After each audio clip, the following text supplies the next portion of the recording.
I'm Dr. Deepak Chopra. I'm here with Danielle Posa. She and I are going to be leading a program called Corporate Wellbeing and the Soul of Leadership, which will be powered by Jayo. And Danielle and I will have a channel on Jayo as well. So, Danielle, first of all, thanks for joining me. Yeah, thank you for having me.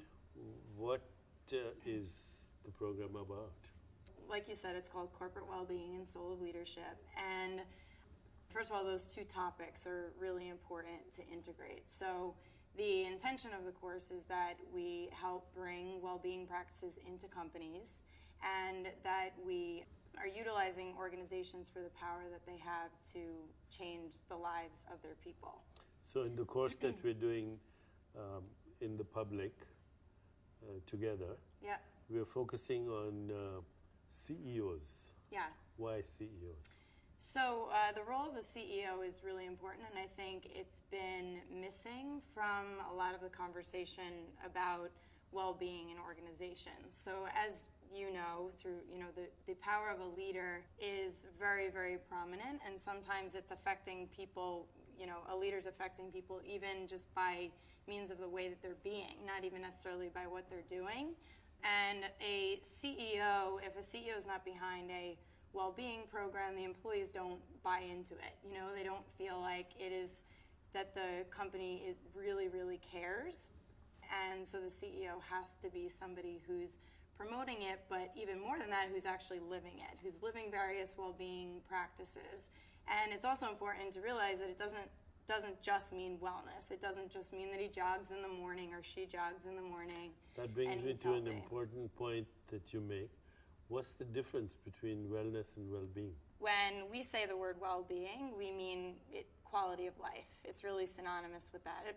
And even more simply, it's synonymous with life.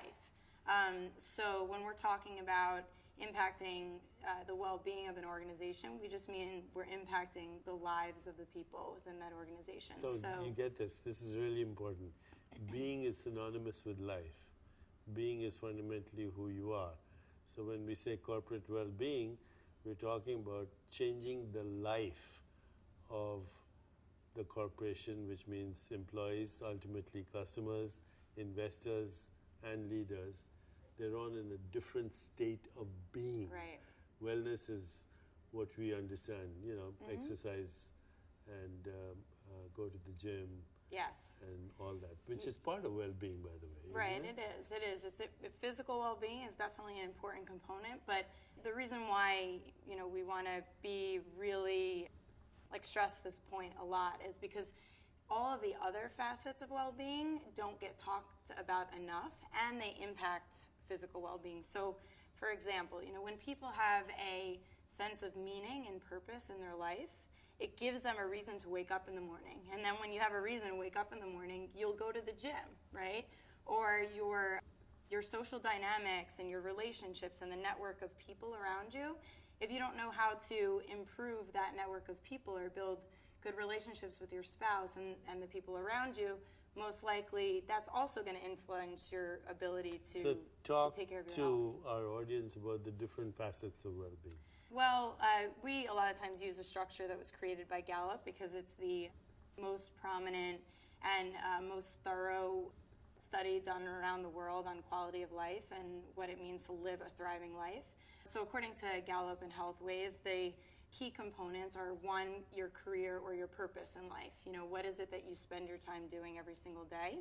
2 is your social well-being. So that is more about the close relationships in your life, the people who are impacting you, on a daily basis, whether it's that manager at work or your spouse or your close friends.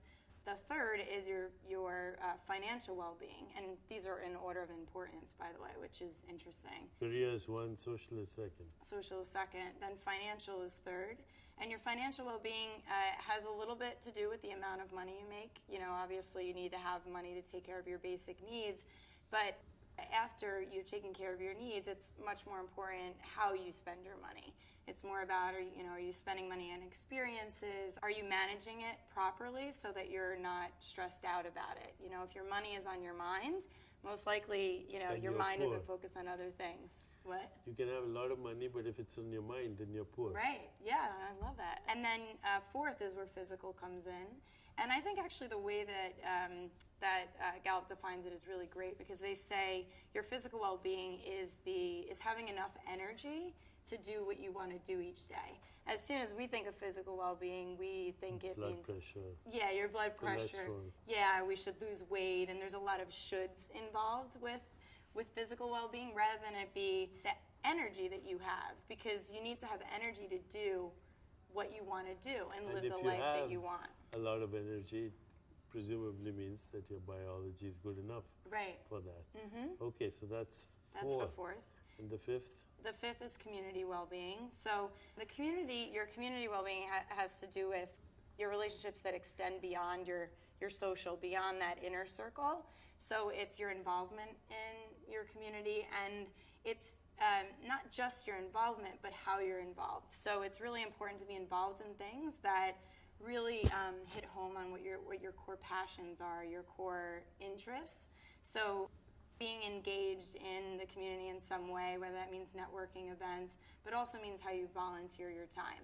Okay, so now that you heard from Danielle about these different components of well-being, I also add to that what I have been doing for the last 15 years at various schools, which is called the Soul of Leadership. How do you develop really good listening skills, listening with the mind, listening with the heart, with the body, actually listening with the soul as well? How do you create a vision that's consistent with your values? How do you expand your awareness? How do you learn emotional intelligence and spiritual intelligence? How do you take responsibility, and how do you maximize the experience of synchronicity? That's the Soul of Leadership component that we're going to add, combined with corporate well-being. Yeah. Can I ask you something about that? Yeah, if you want.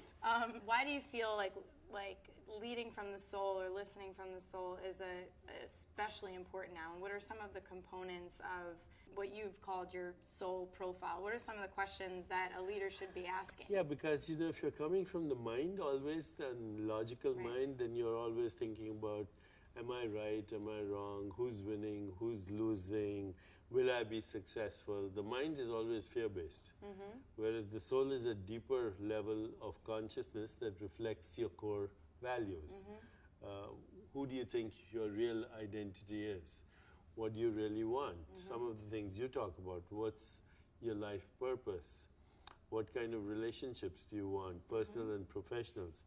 What kind of world do you want to live in? What kind of a leader do you want to be? What kind of a team? I don't use the word followers. What kind of team do you want to have? What do you offer to your team? What does your team offer to you? Do you have any heroes or mentors in the world of history or mythology or religion or politics or just in the public? What are your unique skills and talents? I know you've done work with the Gallup Strength Finders. That's one part of what your skills and talents are, but it's more than that. How do you like to express them? Who benefits? So soul profile goes much deeper than the mind, and it actually is the basis of all your values. If you're not leading based authentically on who you think you are, I know you talk about integrity, authenticity, higher calling, being a cause in the matter, the work that you've gleaned from the work of Jensen and Earhart. All of that actually creates a bigger template for what we want to teach. And by the way, we're doing it in two formats. So one is we are actually doing live courses, and you can find about them by looking at the website below. You can click on that. And then this course is also going to be powered by Jayo. So we're going to be teaching some of these things online, where you'll be giving people tips on leadership, on well-being, some short, some long, on video. We can also have global classrooms, even one-to-one coaching, which can be done live or through Jayo. So what's the connection between Jayo and the live programs? Okay, well, that's a good question because I think in today's world, we're used to using technology in various different ways. And there's three main platforms for people to learn and engage with this information. One is live, it's actually in person, which is why we're doing a course. I think that no matter how far technology goes, there's always a value for being in person and interacting with other people. Physical space in which to do I think that's super valuable. But then to have that reinforced, through technology is super powerful. And that's really where Jayo comes in. So that means in two ways. One is through online courses, that have more of a particular, a particular path to follow, with various lessons and that people can do before a course or after a course or, whenever they want. And there's through the app version where you're able to engage whenever you want in whatever topic you want. We're going to be talking about various topics on well-being and leadership. And so people could go onto the app and select the topics that they want to. If they're, sitting on a train and on their commute home from work or early in the morning, they just want to, get some insights for a couple of minutes. So that way it creates a lot of different ways that people can absorb the knowledge and also change their behavior. So once again, the course is Corporate Wellbeing and the Soul of Leadership, available live, available through Jayo and the app. And it's about changing the way you live so that you feel happy with the way you live, and then you're that kind of leader that improves the quality of life of your whole ecosystem, whether it's the people that you lead, your employees, your customers, your investors. That's the ecosystem of business. Why should a CEO take this course? Because it really is about understanding the economics of well-being. So a component of it is them realizing how good this is for business. One of the things that I always say is that being engaged in this topic of well-being is it's no longer about getting ahead of the curve. The organizations that are doing this now might be more towards the head of the curve, but very soon you'll be behind if you're not engaged in this topic. Because as a leader, there's so many trends that are telling you that this is an important topic. We're hearing about millennials all the time and how much the millennial group of people, which is a very large group, are very interested in engaging in organizations where they can contribute their strengths. They want to be somewhere they feel really, truly valued and appreciated. And they want to be up to something big. They're surrounded by social media that's constantly talking about all these ways that they could be changing the world. And I think there's a feeling that if they're not doing something big, then they're not interested. And so CEOs have to be excited in the topic for that reason. Another reason is because women in the workplace, we're hearing more and more about that. If you don't understand all the different aspects of what's going on with the lives of women and what they're, what's going on with them on a daily basis, you're not taking a genuine interest in their life, you lose that group of people too.